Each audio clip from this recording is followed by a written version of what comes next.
Hello everyone, मैं आपको class 8 NCERT maths का कंप्लीट सिलेबस करवाऊंगा।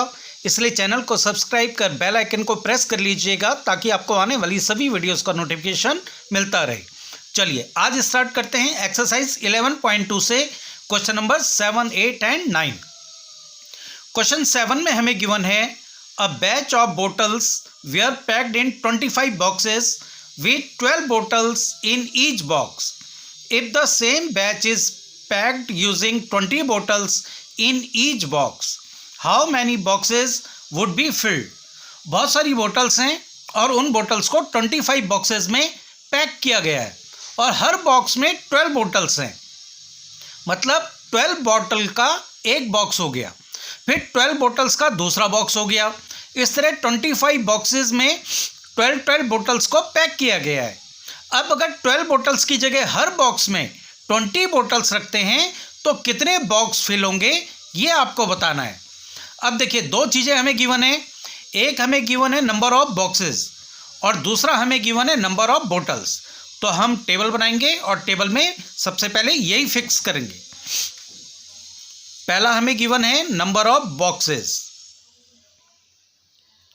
यहां लिख लेंगे नंबर ऑफ बॉक्सेस। दूसरा हमें गिवन है number of bottles in each box, ये भी लिख लेंगे number of bottles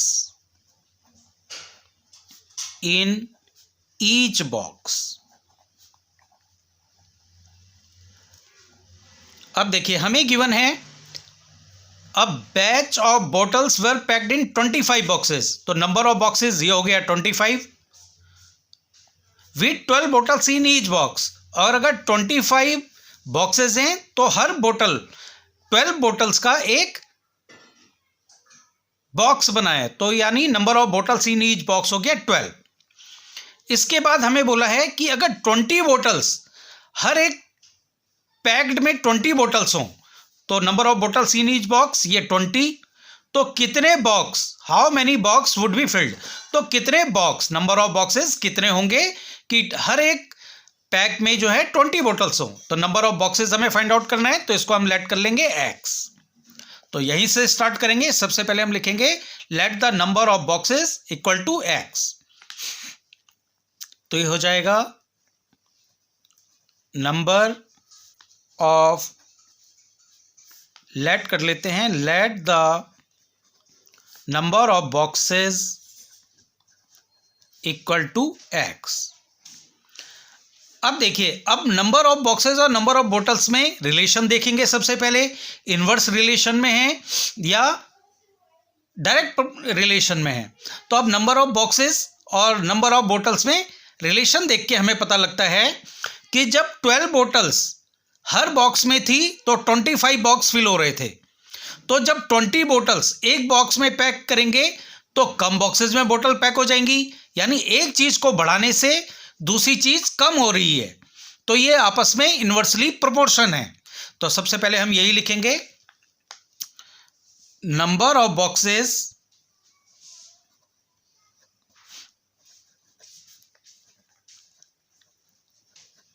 and number of bottles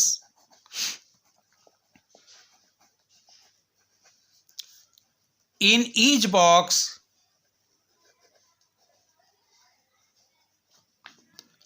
are in inverse proportion।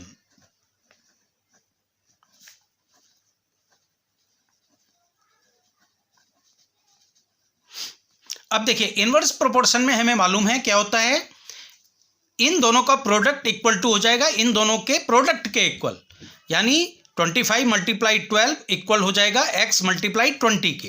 तो यही करेंगे और x की वैल्यू यहाँ से फाइंड आउट कर लेंगे। तो ये हो जाएगा 25 multiply 12 equal to x multiply 20। अब हमें x की वैल्यू फाइंड आउट करनी है, तो ये राइट वाला पोर्शन हम लेफ्ट में उतार लेंगे, लेफ्ट वाला पोर्शन राइट में उतार लेंगे। इससे कोई साइन भी चेंज नहीं होता है अगर पूरा का पूरा पोर्शन आप चेंज कर लेते हैं। इसको इधर उतार लेंगे, 25 मल्टीप्लाई 12। हमें x की वैल्यू फाइंड आउट करनी है, तो x इक्वल टू हो जाएगा 25 मल्टीप्लाई 12 अपॉन 20।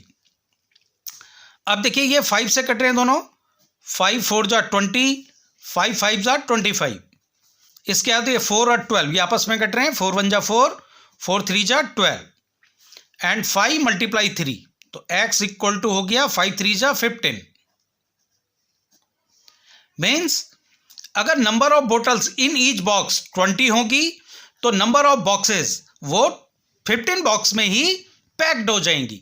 जब नंबर ऑफ बोटल्स हर एक बॉक्स में 12 थी तो हमें 25 बॉक्स की जरूरत पड़ रही थी, लेकिन जब नंबर ऑफ बोटल्स एक बॉक्स में ज़्यादा बोतल रख देंगे, 20 बोटल्स रख देंगे, तो नंबर ऑफ बॉक्सेस सिर्फ 15 की जरूरत पड़ेगी। यही आपका आंसर होगा। लास्ट में हम लिख लेंगे, हमें यहाँ पे पूछा था क्वेश्चन नंबर 7 में how many boxes would be filled, तो हम यहाँ पे लिख लेंगे therefore 15 boxes would be filled। यही आपका आंसर होगा। अब हम कर लेते हैं क्वेश्चन नंबर 8। क्वेश्चन 8 में हमें गिवन है A factory requires 42 machines to produce the given number of articles in 63 days. How many machines would be required to produce the same number of articles in 54 days? किसी factory को 42 machines चाहिए कुछ articles को 63 days में produce करने के लिए, बनाने के लिए। अगर 54 डेज में सेम आर्टिकल्स बनाने हो तो फैक्ट्री को कितनी मशीन्स की जरूरत होगी ये हमें बताना है। तो देखिए यहाँ दो चीजें गिवन है, एक गिवन है नंबर ऑफ मशीन्स और दूसरा गिवन है नंबर ऑफ डेज। तो यहीं से स्टार्ट करेंगे। हमें एक चीज गिवन है नंबर ऑफ मशीन्स, तो यहां लिख लेंगे नंबर ऑफ मशीन्स। दूसरा हमें गिवन है number of days, number of days. अब देखिए अब factory requires 42 machines, number of machines कितनी हो गई हैं 42, और इनको बनाने के लिए 42 मशीन्स से जो है कोई भी आर्टिकल जो है कितने दिन में बनता है 63 डेज में। तो यहां पे आ जाएगा नंबर ऑफ डेज में 63। इसके बाद पूछा है कि how many machines would be required, तो नंबर ऑफ मशीन ये कितनी रिक्वायर्ड होंगी, तो हमें इसे लेट करना पड़ेगा। इसको लेट कर लेंगे x, same number of articles in 54 days में, तो same number of articles 54 days में बनाने के लिए, तो नंबर ऑफ डेज हो जाएंगे 54। इसको अब सॉल्व कर लेते हैं। देखिए सबसे पहले तो हम लेट करेंगे, जो हमने लेट लिया है x, तो यहां लिख लेंगे let the number of machines equal to x। ये हो जाएगा let the number of machines equal to x। अब देखिए 63 डेज में आर्टिकल्स बनाने के लिए 42 मशीन्स चाहिए, तो 54 डेज में उतने ही आर्टिकल्स बनाने हो तो ज़्यादा मशीन लगेंगी, यानी एक चीज़ को कम करने से दूसरी चीज़, एक चीज़ को कम करने से दूसरी चीज़ बढ़ रही है, तो ये इन्वर्सली प्रोपोर्शन है। तो हम ये लिख लेंगे number of machines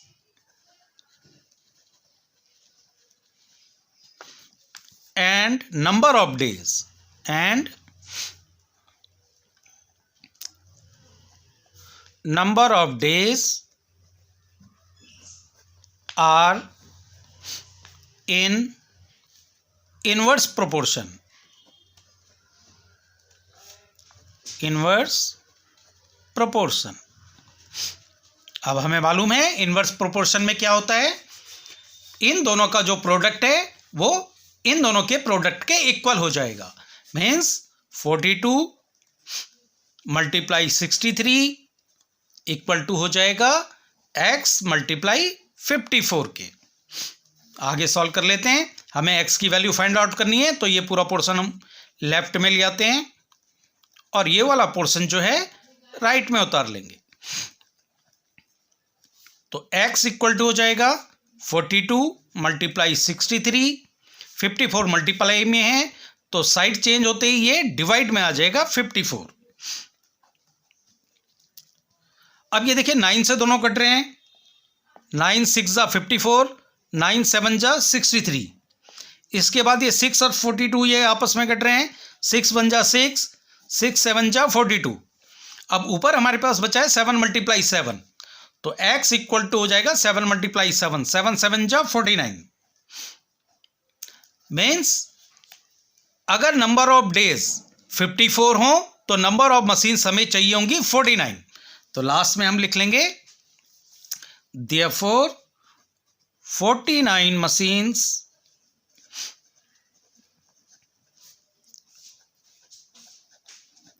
would be required। यही आपका आंसर होगा। अब हम कर लेते हैं क्वेश्चन नंबर 9। क्वेश्चन 9 में हमें गिवन है a car takes 2 hours to reach a destination by traveling at the speed of 60 km/h. How long will it take when the car travels at the speed of 80 km/h? तो देखिए एक car है, वो 2 घंटे लगते हैं उसे किसी जगह पे पहुंचने में, अपनी डेस्टिनेशन में पहुंचने में। अगर वो कार 60 km/h की स्पीड से चल रही हो तब। अगर यही कार 80 km/h की स्पीड से चले तो फिर कितना टाइम लेगी वो कार अपनी डेस्टिनेशन तक पहुंचने में, ये हमें बताना है। तो अब देखिए हमारे पास 2 चीज़ें गिवन है, एक तो है स्पीड ऑफ कार और दूसरा है टाइम। तो यहीं से हम स्टार्ट करेंगे। पहले हम लिख लेंगे speed of car, speed of car, और ये हमें गिवन है km/h में। दूसरा हमें गिवन है टाइम, और ये टाइम हमें गिवन है आर में। अब देखिए हमें क्या चीज़ गिवन है वो हम इस टेबल में फिल कर लेते हैं। अ कार टेक्स 2 hours, तो टाइम कितना है 2 hours, तो यहाँ 2 आ जाएगा। 2 hours में वो डेस्टिनेशन में पहुँचने के लिए उसकी स्पीड है 60 km/h, तो यहाँ 60 लिख लेंगे। km/h हमने यहाँ ऑलरेडी लिखा हुआ है, यहाँ नहीं लिखेंगे। How long will it take when the car travels at the speed of 80 km/h? तो 80 km/h, अब ये स्पीड ऑफ कार हो गई 80 km/h, तो वो अपनी डेस्टिनेशन में पहुंचने में कितना टाइम लेगी, यानी टाइम हमें फाइंड आउट करना है। तो इसको लेट कर लेंगे x। अब आगे इसको सॉल्व करते हैं। देखिए सबसे पहले जो हमने लेट किया है वो लिख लेंगे। तो यहाँ आ जाएगा let the time be x। अब देखिए कार की स्पीड 60 km/h है तो 2 घंटे में कहीं पहुंचती है। अब स्पीड बढ़ा दें, 60 km/h से 80 km/h कर दें तो जल्दी यानी कम समय में अपनी डेस्टिनेशन में पहुंच जाएगी। मतलब एक चीज को बढ़ाने से दूसरी चीज कम हो रही है। तो यहाँ स्पीड और टाइम आपस में इनवर्स प्रोपोर्शन में होंगे। तो सबसे पहले हम यही लिखेंगे, speed of car and time are in inverse proportion. और इनवर्स प्रोपोर्शन में क्या होता है ये हमें मालूम है, इन दोनों का प्रोडक्ट इक्वल हो जाएगा इन दोनों के प्रोडक्ट के। मीन्स 60 मल्टीप्लाई 2 इक्वल टू हो जाएगा 80 मल्टीप्लाई x के। आगे सॉल्व कर लेते हैं।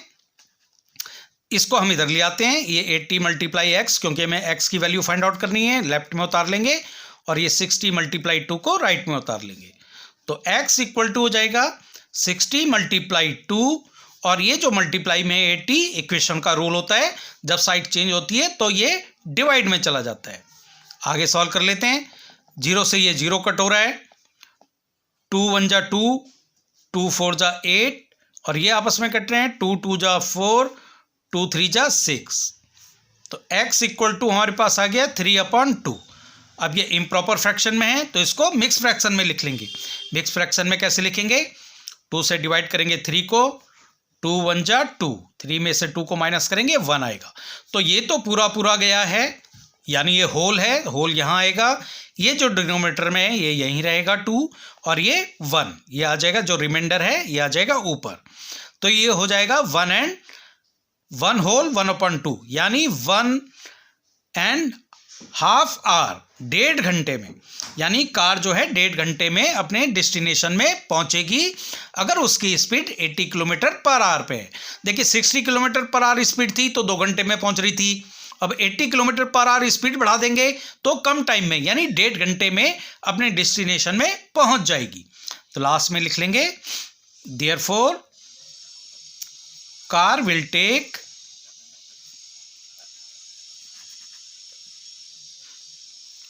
1.5 आवर। यही आपका आंसर होगा। तो आज के वीडियो में बस इतना ही। नेक्स्ट क्वेश्चन के लिए मिलते हैं नेक्स्ट वीडियो में।